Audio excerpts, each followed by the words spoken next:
Bonjour à tous, on se retrouve aujourd'hui pour une nouvelle vidéo et ce sera pour un point lecture. Tout au long du mois de décembre, je me suis refait les lettres de mon moulin d'Alphonse Daudet. J'avais adoré ce roman quand j'étais au collège, je l'avais dévoré, j'avais même été voir une pièce de théâtre. Et voilà, c'était un de mes classiques préférés. Et comme j'avais vu qu'il y avait pas loin de 20 lettres, je me suis dit bah c'est cool de faire ça comme un calendrier de l'Avent. Donc c'est ce que j'ai fait. Et j'ai quand même été assez déçue. Alors ça se lit très vite, hein. Si j'avais pas voulu faire une lettre par jour, je l'aurais lu en une journée ou deux. Mais j'ai été déçue, j'ai pas retrouvé la magie que j'avais eue pendant mon adolescence. Donc bah j'étais un peu dégoûtée en fait. Donc je vais quand même le garder parce que c'est un beau livre, hein, donc il sera bien dans ma bibliothèque. Mais voilà, j'ai quand même j'ai bien aimé parce que je me suis retrouvée en Provence sous le soleil alors que bah, ici on caillait. Mais voilà, les histoires sont quand même très très jolies. La plume d'Alphonse Daudet, moi j'aime beaucoup sa plume et la façon dont il raconte les histoires. Mais j'ai été beaucoup moins transportée qu'à mon adolescence. Après, c'est peut-être le fait aussi que ce soit une relecture. Donc bah, je connaissais déjà plus ou moins toutes les histoires. Même si j'en avais oublié certaines, quand je relisais d'autres, bah, ça me revenait en mémoire. Donc voilà, j'avais quand même les histoires en tête. Donc c'est peut-être ça qui a fait ma déception. Mais en tout cas, voilà, j'ai apprécié refaire cette relecture puisque j'avais très très envie de me refaire les lettres de mon moulin, donc c'est chose faite. Même si, voilà, un petit bémol, ce fut pas miraculeux comme je l'espérais. Ensuite, pour le week-end de Noël et puis quelques jours après, je me suis fait la duologie, donc L'île du crâne suivie de Maudit Graal d'Anthony Horowitz, ici chez France Loisirs. C'est le livre qui a inspiré J.K. Rowling pour Harry Potter. On va retrouver David Elliott qui est un garçon où l'école c'est pas trop son fort, où il se fait virer de... Je crois que c'est la deuxième fois qu'il se fait virer de son école. Et son père est un riche banquier qui aime bien sa réputation de bourge et qui aime pas trop que son fils se fasse remarquer. Donc il va recevoir une pub qui lui dit que si voilà, son enfant est turbulent, il faut l'envoyer sur le pensionnat de l'île de Crâne. Donc c'est ce qu'il va faire. Et David Elliott va voir que sur l'île du Crâne, c'est une île assez particulière puisque les enfants sont tous sages, personne ne fait de bêtises. Ils sont tous même un peu tristes et complètement sans goût. Donc du coup, il va se demander ce qui se passe et on va y découvrir pas mal de choses. Donc si je vous ai dit que c'était inspiré, enfin J.K. Rowling s'est inspiré de ce roman, vous savez très bien qu'on va y retrouver de la magie, donc c'est plutôt un roman fantastique. J'ai beaucoup aimé ce roman. Je pense que je l'aurais adoré en étant enfant. Je pense qu'on peut le conseiller dès la primaire, dès que vous commencez à lire un peu correctement, parce que déjà c'est écrit très gros. Et puis c'est à certains moments c'est illustré. Donc voilà. Moi j'ai mis un peu de temps parce que bah, le week-end de Noël j'avais autre chose à faire que lire. Mais voilà, j'ai adoré me replonger surtout dans cette période où on a envie un peu de se coucouner. Là j'ai beaucoup aimé ma lecture. On y retrouve énormément de clins d'œil. Enfin, du coup c'est dans Harry Potter qu'on retrouve des clins d'œil.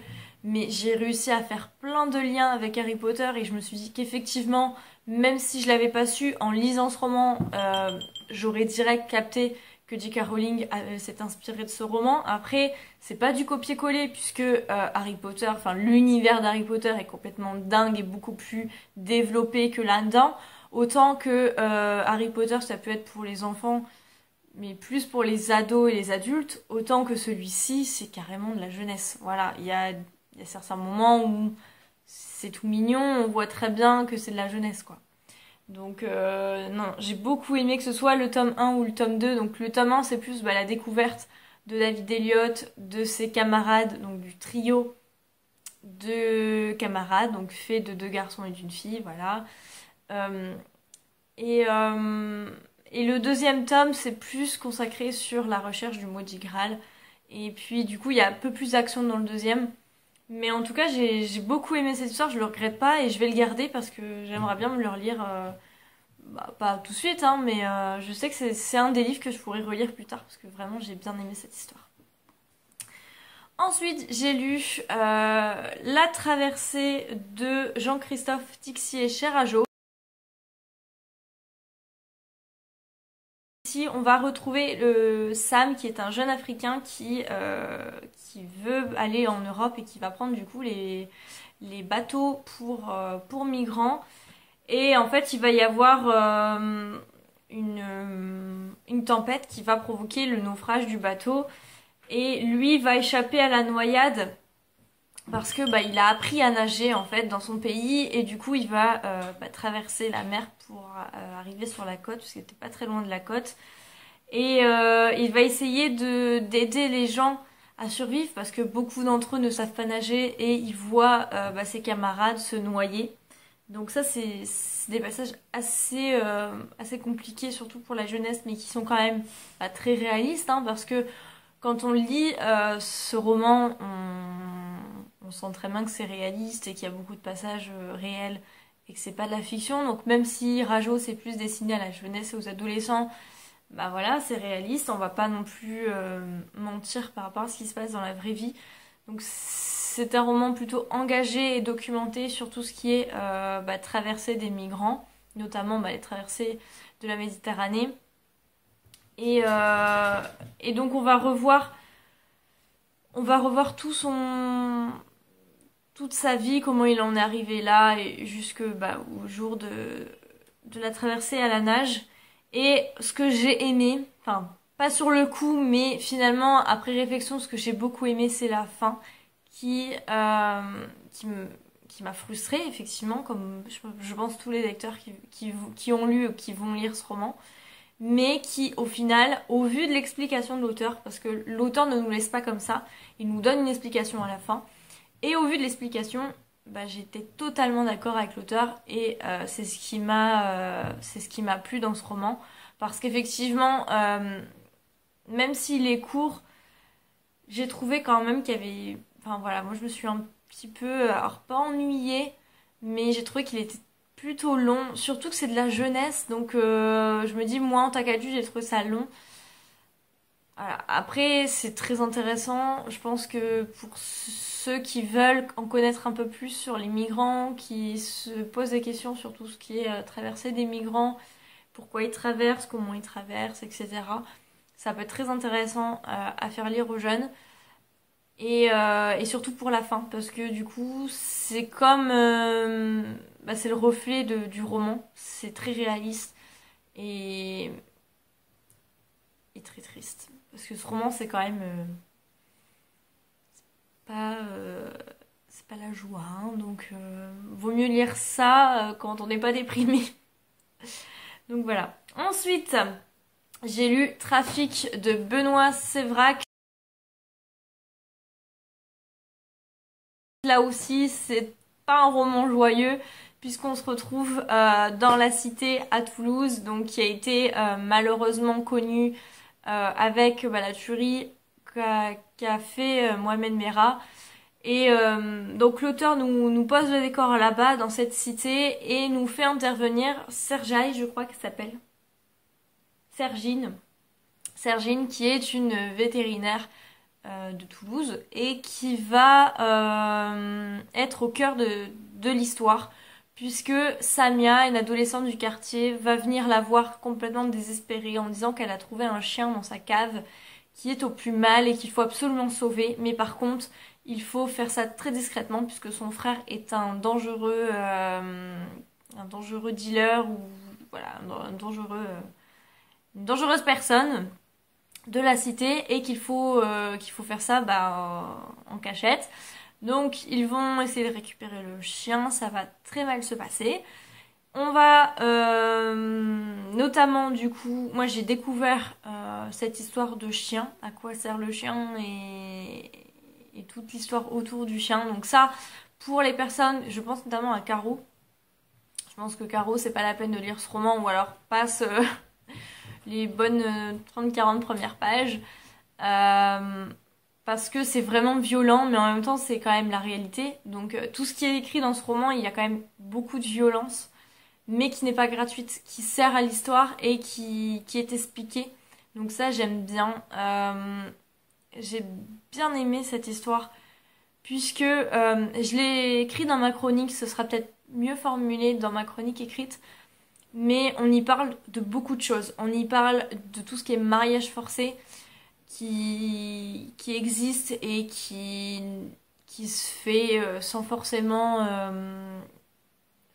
en toute impunité en fait. Tout ce qui est deal de drogue qui est connu des services de police. La police sait ce que fait chaque personne dans la cité, quel rôle elle a, etc. Et aussi, qui est quand même le sujet central de ce roman, qui est le terrorisme et l'embrigadement dans les cités. Et c'est ce que j'expliquais dans ma chronique, du coup, c'est que je sais pas si c'est mon interprétation ou c'est ce que l'auteur a voulu faire, mais pendant les trois quarts du roman, les trois premiers quarts du roman, on sent un petit peu d'embrigadement, de terrorisme, voilà, mais on n'a pas l'impression que c'est ce que l'auteur va essayer d'approfondir. On y parle plus, donc tous ces mariages forcés, les chiens, le deal, etc. L'intimidation aussi l'intimidation et puis le fait que tout se passe dans la cité et ils sont en autarcie, personne ne peut entrer dans cette cité, interagir dans cette cité et leur dire quoi que ce soit. Donc pour moi c'était plus centré là-dessus.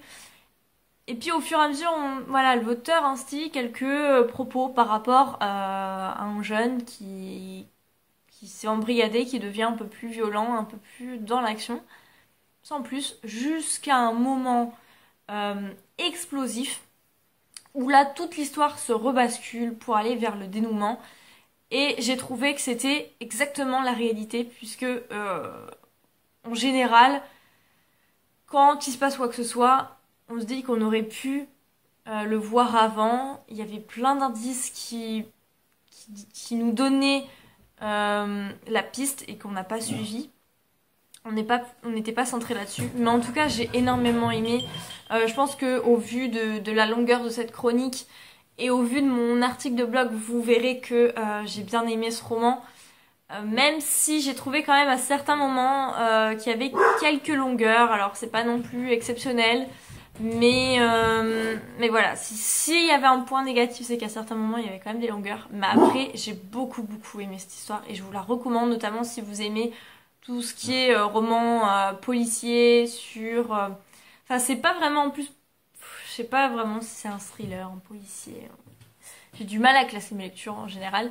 Mais voilà, un roman très réaliste, noir, porté sur les cités de nos jours. Et voilà, je me pencherai plus sur Benoît Sévrac. Je sais qu'il avait été connu avant, notamment pour Little Sister, qui est un roman également sur l'embrigadement, le terrorisme, si je me trompe pas. Donc j'essaierai de voir si je peux me le procurer.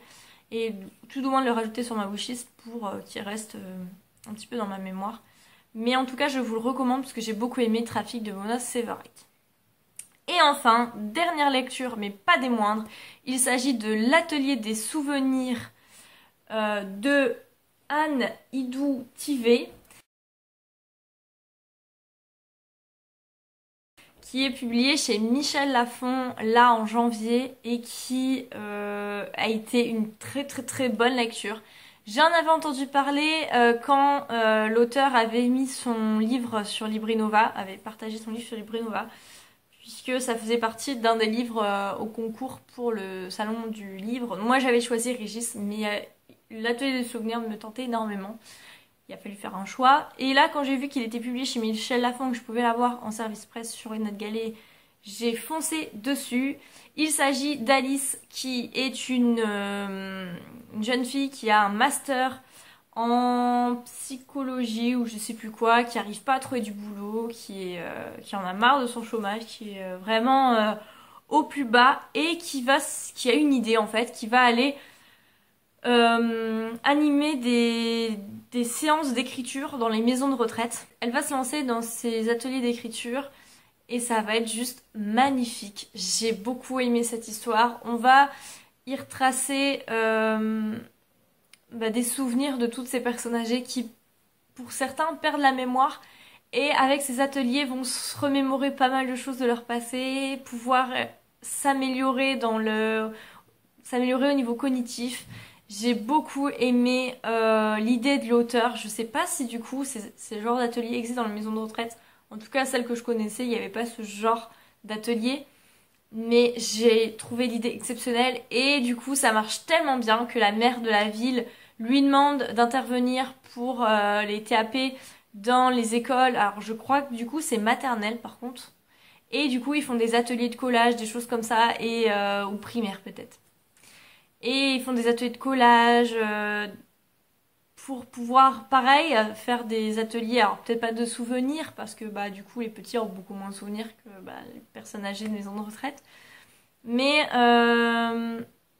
voilà, faire des ateliers pour pouvoir promouvoir l'écriture, la lecture, les souvenirs. J'ai beaucoup aimé.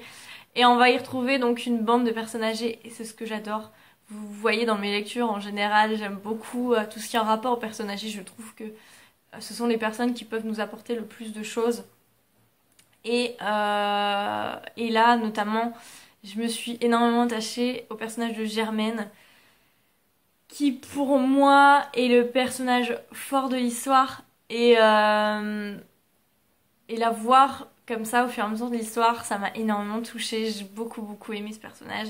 J'ai énormément aimé ce roman, l'écriture de l'auteur, le sujet en lui-même. Là, je relirai sans problème l'écriture de Anne Hidou-Tivé. Ça me fait énormément penser à l'écriture d'Eva Giraud, que je vous parle depuis maintenant 2 ans, qui a fait pareil des romans comme ça, très feel-good, très en même temps nostalgique, très triste à certains moments, mais en même temps rempli de bonheur et de bonnes ondes, et rempli de bonnes ondes positives, j'arriverai pas à le dire. Donc voilà, il se lit très vite, les chapitres font quelques pages, à chaque chapitre on change de personnage, et du coup ça nous permet de tracer l'histoire de plusieurs personnes, mais voilà, vous avez un coup de mou, lisez ce roman, L'Atelier des souvenirs de Anne Hidou-Tivé, franchement vous allez adorer. De toute façon, j'ai vu que des avis hyper bons. Moi, je me rappelle notamment de l'avis de Candy Shy. Voilà, c'est un des avis aussi qui m'avait remotivé pour le lire. Et je crois aussi qu'il y avait Cédric qui avait beaucoup aimé ce roman. Donc, je l'avais gardé dans un coin de ma tête. Et quand je l'ai vu sur Netgalley, je me suis dit, allez, fonce. Et j'ai pas pu attendre. Dès que je l'ai reçu, je l'ai lu. Et effectivement, j'ai adoré cette lecture. Je vous la recommande. Je pense que, au final, ça a été... C'était une de mes meilleures lectures de la fin de 2017. Franchement, avec Shaman, je pense que ça va être les 2 livres que je vais retenir de ma fin 2017. Donc, ce point lecture est énorme, puisque voilà, j'ai quand même rajouté un livre supplémentaire, parce que Lettres de mon moulin, j'avais pas grand chose à dire, parce que bah voilà, vous savez en quoi ça consiste, et puis la vie était assez concis, donc c'est pour ça que j'ai rajouté un livre.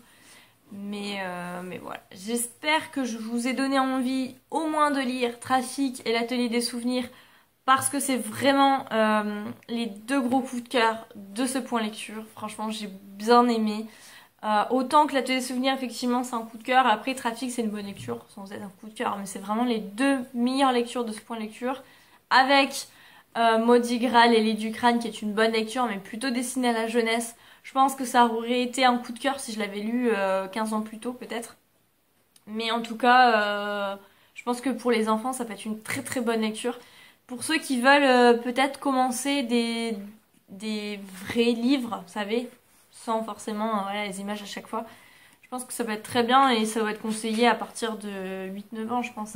Il n'y a pas d'âge, mais ouais, 8-9 ans, je pense que c'est totalement possible. Donc voilà, j'arrête de blablater, je vous souhaite une très bonne journée, une très bonne soirée, je sais pas quand est-ce que vous allez regarder cette vidéo, et je vous retrouve très bientôt pour une nouvelle vidéo. Ciao!